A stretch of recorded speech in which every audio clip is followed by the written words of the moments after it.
할렐루야, 2월 8일 수요일입니다. 사무엘상 9장 15절부터 끝절 27절까지 말씀을 읽고 은혜 나누도록 하겠습니다. 사울이 오기 전날에 여호와께서 사무엘에게 알게 하여 이르시되 내일 이맘때에 내가 베냐민 땅에서 한 사람을 네게로 보내리니 너는 그에게 기름을 부어 내 백성 이스라엘의 지도자로 삼으라. 그가 내 백성을 블레셋 사람들의 손에서 구원하리라. 내 백성의 부르짖음이 내게 상달되었으므로 내가 그들을 돌보았노라 하셨더니 사무엘이 사울을 볼 때에 여호와께서 그에게 이르시되 보라, 이는 내가 네게 말한 사람이니 이가 내 백성을 다스리리라 하시니라. 사울이 성문 안에 사무엘에게 나아가 이르되 선견자의 집이 어디인지 청하건대 내게 가르치소서 하니 사무엘이 사울에게 대답하여 이르되 내가 선견자이니라. 너는 내 앞서 산당으로 올라가라. 너희가 오늘 나와 함께 먹을 것이요 아침에는 내가 너를 보내되 네 마음에 있는 것을 다 네게 말하리라. 사흘 전에 이른 네 암나기들을 염려하지 말라. 찾았느니라. 온 이스라엘이 사모하는 자가 누구냐? 너와 네 아버지의 온 집이 아니냐 하는지라. 사울이 대답하여 이르되 나는 이스라엘 지파의 가장 작은 지파 베냐민 사람이 아니니이까. 또 나의 가족은 베냐민 지파 모든 가족 중에 가장 미약하지 아니하니이까. 당신이 어찌하여 내게 이같이 말씀하시나이까 하니 사무엘이 사울과 그의 사원을 인도하여 객실로 들어가서 청한 자 중 상석에 앉게 하였는데 객은 30명가량이었더라. 사무엘이 요리인에게 이르되 내가 네게 주며 네게 두라고 말한 그 부분을 가져오라. 요리인이 넓적다리와 그것에 붙은 것을 가져다가 사울 앞에 놓는지라. 사무엘이 이르되 보라, 이는 두었던 것이니 네 앞에 놓고 먹으라. 내가 백성을 청할 때부터 너를 위하여 이것을 두고 이 때를 기다리게 하였느니라. 그 날에 사울이 사무엘과 함께 먹으니라. 그들이 산당에서 내려 성읍에 들어가서는 사무엘이 사울과 함께 지붕에서 담화하고 그들이 일찍이 일어날새 동틀 때쯤이라. 사무엘이 지붕에서 사울을 불러 이르되 일어나라, 내가 너를 보내리라 하매 사울이 일어나고 그 두 사람 사울과 사무엘이 함께 밖으로 나가서 성읍 끝에 이르매 사무엘이 사울에게 이르되 사원에게 우리를 앞서게 하라 하니라. 사원이 앞서가므로 또 이르되 너는 이제 잠깐 서 있으라. 내가 하나님의 말씀을 네게 들려주리라 하더라. 아멘. 네, 드디어 사무엘과 사울이 만납니다. 오늘 말씀을 보면 사울은 사무엘을 알아보지 못합니다. 그럴 수밖에 없죠. 처음 보는 상황이기 때문에 그 동네에 나이 많은 어르신이 마침 집에서 나오는 것을 보고 이 어르신 정도면 이 마을에 사무엘의 집이 어디인지, 이 마을에 선견자가 어디서 살고 있는지 아시겠구나 하면서 공손하게 물어보았습니다. 어르신, 혹시 이 성읍에 선견자의 집이 어디입니까? 부탁드리는데 좀 가르쳐 주십시오. 이렇게 이제 정중하게 물어본 것이죠. 그런데 그 순간에 하나님께서 사무엘에게 말씀하셨습니다. 내가 어젯밤 너에게 이야기했던 사람이 바로 이 사람이다. 그러니까 사무엘은 이제 그가 누군지 아는 것이죠. 그래서 말씀이 흐름이 잠깐 끊어지고 그 전날 밤 하나님께서 사무엘에게 주셨던 말씀이 소개되고 있습니다. 하나님께서 이제 그 전에 이스라엘의 장로들이 찾아와서 왕을 세워달라 그렇게 부탁을 하고 하나님께 기도하고 답을 주고 기도하고 답을 주고 했던 이야기들이 8장에 나타난다는 말씀을 드렸습니다. 그 말씀의 결론은 결국 백성들의 말을 다 들어주어라. 왕을 세워줄 것이다. 그렇게 이제 답을 주신 것이죠. 누구를 왕으로 세울 것인지에 대해서는 아직 말씀하지 않으셨습니다. 그것은 백성들이 추대한 사람도 아니고 사무엘이 추천한 사람도 아니고 그것은 하나님의 주권에 속한 것이기 때문에 하나님께서 결정할 일인 것입니다. 어떤 방법으로 결정하실지, 언제 결정해 주실지 모르죠. 모르더라도 기다려야 됩니다. 왜? 이미 하나님께서 실질적인 왕이시기 때문에, 실질적인 주권자이시기 때문에, 모든 권한이 있고 결정을 내리시는 분이기 때문에 그렇습니다. 그런데 하나님께서는 그렇게 오래 지체하지는 않으셨던 것 같습니다. 하나님께서는 이미 베냐민 지파 기스의 아들 사울을 생각하고 계셨던 것 같습니다.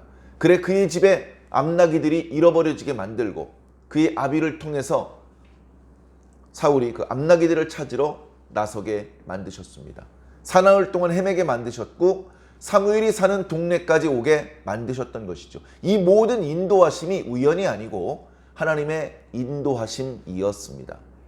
하나님께서는 그렇게 한편으로는 사울을 사무엘 가까이 인도에 오셨고 또 다른 한편으로는 사무엘에게 내일 내가 베냐민 사람 한 명을 너에게 보낼 것이다.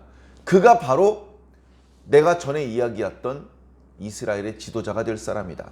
이제 그렇게 말씀을 해 주신 것입니다. 하나님께서 사무엘에게 주신 말씀을 보면 하나님의 그 마음, 하나님의 뜻과 계획이 나타나고 있습니다. 이런 부분이 중요합니다. 말씀의 분량은 그렇게 많지 않습니다. 그러나 그 말씀의 내용을 유념해서 볼 필요가 있습니다. 16절 말씀을 다시 한번 자세히 살펴보겠습니다. 내일 이맘때에 내가 베냐민 땅에서 한 사람을 너에게 보낼 것이다. 너는 그에게 기름을 부어 내 백성 이스라엘의 지도자로 삼으라. 내 백성 이스라엘의 왕으로 삼으라. 이렇게 말씀하지 않으시고 지도자로 삼으라 라고 말씀하셨습니다. 지난 시간에 말씀드렸던 것처럼 다윗은 자신을 이스라엘의 왕이라고 생각하지 않았습니다. 지도자라고 생각을 했죠. 하나님께 임명받은 일꾼은 가장 높은 위치에 서 있어봤자 지도자입니다. 하나님과 백성 사이에서 하나님의 뜻을 전달하여 하나님의 뜻대로 백성들을 인도하고 백성들의 그런 어떤 사정들을 하나님께 말씀드리는 그런 중재자, 백성들을 이끄는 인도자, 주인은 따로 있는데 그 주인에게 잠깐 부탁받은 양떼들을 돌보는 목자, 그것이 이스라엘 왕의 정체성이었습니다. 그것을 잃어버리고 자기가 주인이라고 생각하고 자기가 왕이라고 생각하고 자기가 주권자라고 생각을 하는 순간 그는 선을 넘어 하나님 마음에 근심이 되고 하나님의 은혜의 대상이 아니라 진노의 대상이 될 수밖에 없는 것입니다.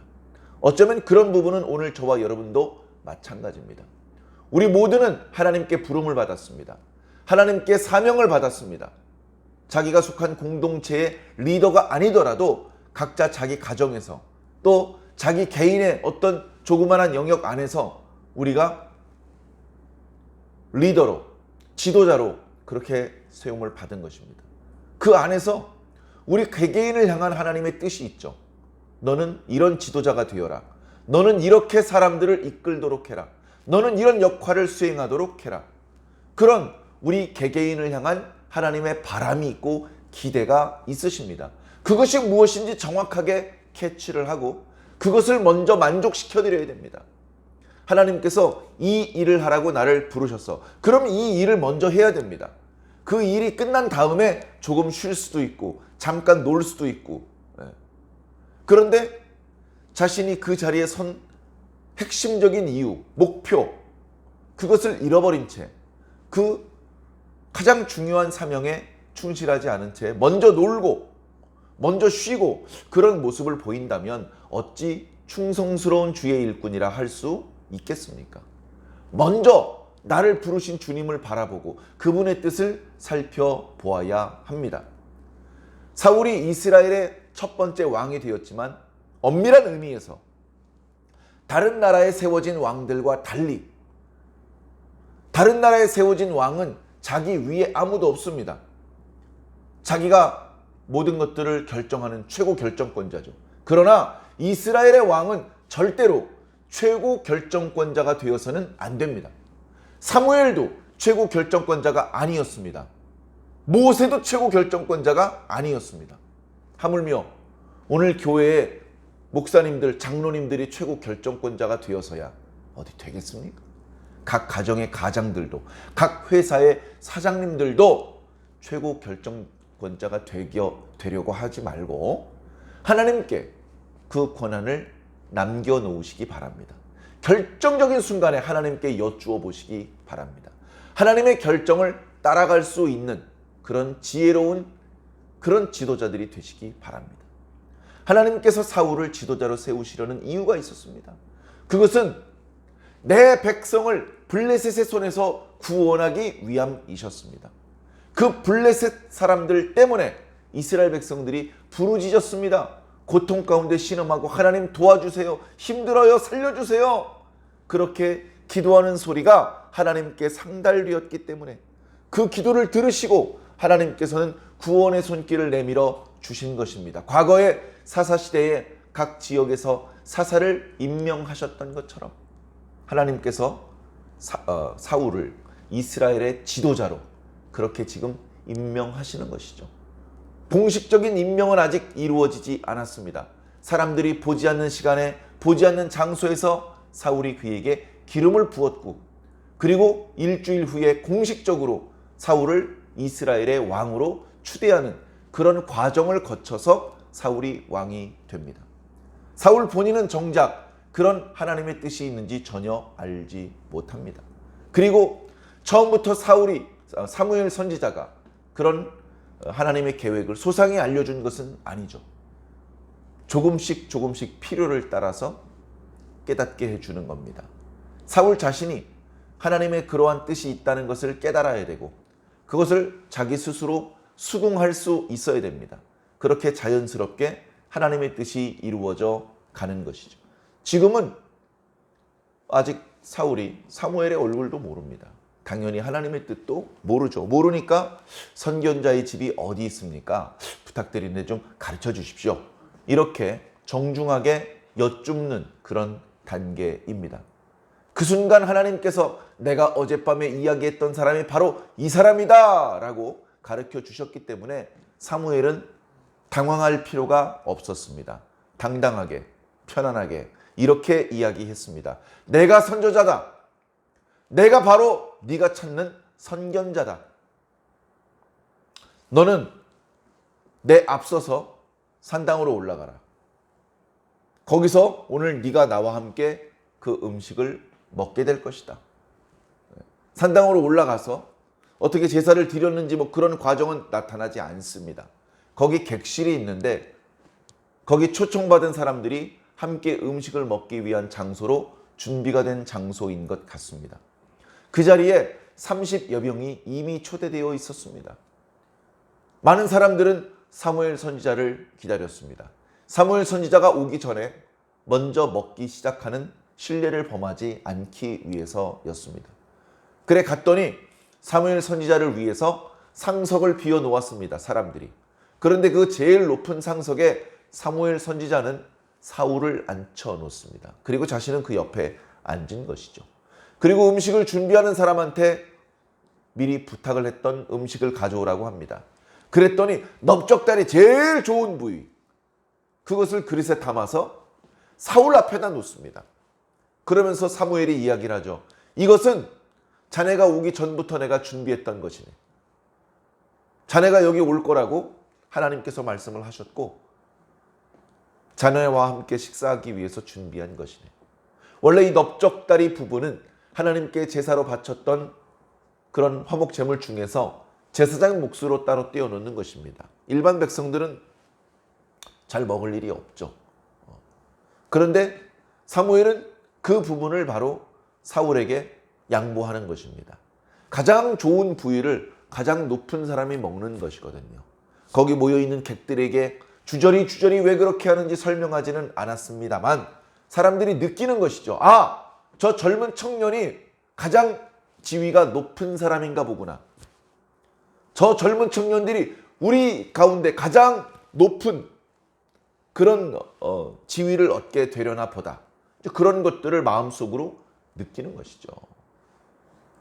사울은 그런 것들을 생각하지 않고 어떤 뭐 이렇게 거절하고 그런 모습이 없이 음식을 먹습니다. 하나님께서 당신의 뜻을 이스라엘 백성들에게 그들을 구원하기 위해서 사울을 세우려는 그런 뜻이 있다는 것을 하나님께서 이제 말씀해 주실 때에 그때 이제 사울은 이제 깨닫지 못합니다. 그러니까 처음에 이제 대화할 때 그런 장면이 나오죠. 너 네 아버지의 암나기들을 찾으러 나왔지? 걱정하지 마. 벌써 찾았어. 벌써 찾아놨어. 그거 걱정하지 마. 그러면서 네가 암나기들을 찾는 것처럼 온 이스라엘은 너와 네 아버지의 집을 찾고 있다. 이렇게 표현하고 있습니다. 예? 그러기에는 저희 베냐민 지파는 이스라엘 12지파에서 가장 작은 지파 아닙니까? 얼마 전에 말씀드렸던 것처럼 사사기 마지막 부분에 베냐민 지파가 거의 멸족할 뻔했던 그런 일이 불과 얼마 전이었기 때문에 베냐민 지파는 인구도 얼마 안 되고 전체 이스라엘 안에서 어떤 주도적인 역할을 할 입장이 아니었기 때문에 그렇게 이야기를 하는 것입니다. 그뿐만이 아니고 저희 아버지의 집은 베냐민 사람들의 집 중에서도 가장 미약한 집 아니겠습니까? 그건 아닌 것 같습니다. 앞부분에 9장 앞부분에 나오는 것처럼 이 사울의 집안은 나름대로 베냐민 사람들 중에서는 유명하고 유력한 그런 뼈대 있는 집안이었습니다. 그러니까 이 부분은 사울이 스스로를 낮추어서 조금 겸손하게 말하는 부분이죠. 근데 네가 속한 집안이 뭐 이렇게 미약하든지 말든지 네가 속한 지파가 이스라엘 12지파 중에 가장 작은 지파이든지 말든지 그건 중요하지 않아. 하나님께서 너를 택하셨어. 그게 중요한 것이죠. 자, 그렇게 산당에서 제사 드리고 같이 음식을 먹고 이제 다시 성읍으로 내려왔습니다. 성읍으로 내려와서는 이제 사무엘이 사울을 자기 집으로 데리고 가죠. 그리고서 그 집에 지붕에서 담화를 나누었다라고 25절에 기록하고 있는데요. 자, 유대인들의 어떤 집이 그렇게 큰 덩치 큰 집들은 아니었습니다. 그 덩치 큰 넓은 방이나 이런 것들을 만들기 위해서는 현대적인 어떤 그 기술이 필요합니다. 기술이. 근데 이제 과거에는 이제 그런 기술이 없었거든요. 그래서 집을 지을 때 나무로 기둥을 세우고 판자로 이렇게 집을 막습니다. 그리고 이제 지붕에다가 또 판자를 이렇게 놓은 다음에 그 위에 이제 보통 흙을 이렇게 깔아놓죠. 요즘처럼 뭐 철골 또는 콘크리트, 벽돌 이런 거는 없습니다. 자, 그러다 보니까 지붕이 그렇게 넓질 않아요. 그리고 그 무게를 막 여러 젊은 남자들이 올라가서 막 펄쩍펄쩍 뛸 수 있고 그렇게 단단한 집이 아닙니다. 필요하면 언제든지 지붕을 뜯을 수 있는 그런 어떻게 보면 조금 서민들의 집은 단순한 구조로 되어 있죠. 그러니까 겨우 거기에다가 이제 햇볕에 말려야 되는 그런 농작물 같은 것이 있으면 거기다 이렇게 펼쳐놓고 말리고 그리고 그걸 다시 가지고 내려올 수 있는 정도의 통로가 있을 뿐입니다.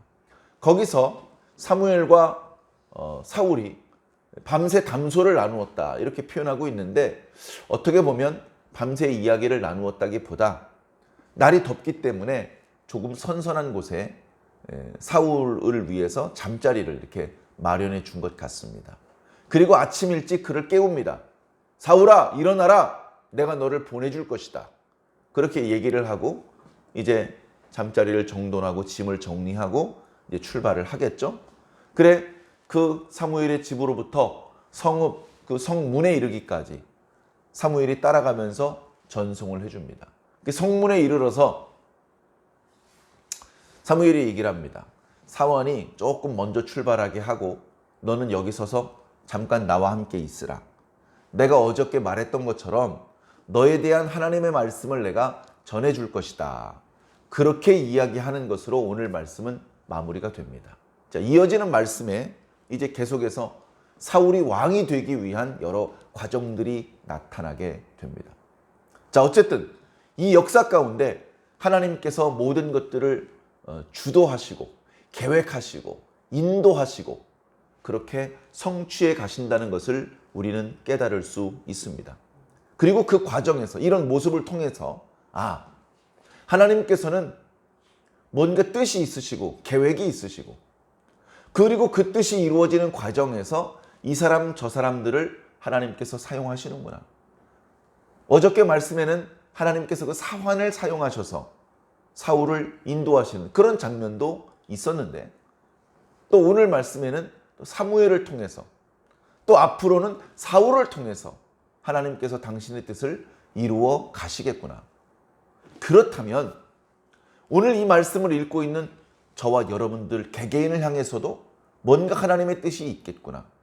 어떤 것은 우리 개개인을 향해서 어떤 하나님의 뜻이 있는지 알고 있는 부분도 있고 아직도 모르고 느끼지 못하고 있는 그런 부분도 예를 들면 있겠죠. 자, 그런 부분들에 대해서는 우리가 성경을 읽고 말씀을 묵상하고 예배에 참석해서 선포되는 말씀을 들으면서 스스로 깨달아야 됩니다. 구체적으로 홍길동 집사님을 향한 하나님의 뜻은 이런 겁니다. 라고 성경에 기록되어 있거나 강단에서 선포해 주시지는 않습니다. 그러나 말씀을 읽고 듣고 기도하면서 스스로 느끼는 것이고 하나님께서 나에게 이런 걸 바라고 계시는구나. 하나님께서 내가 오늘 누구를 만나기를 바라시는구나. 내가 뭐라고 말하기를 바라시는구나. 내가 어떤 일을 하기를 바라시는구나. 그런 것들에 대해서 우리가 깨닫는 것이죠. 저도 모든 것들을 다 깨달은 것은 아닙니다.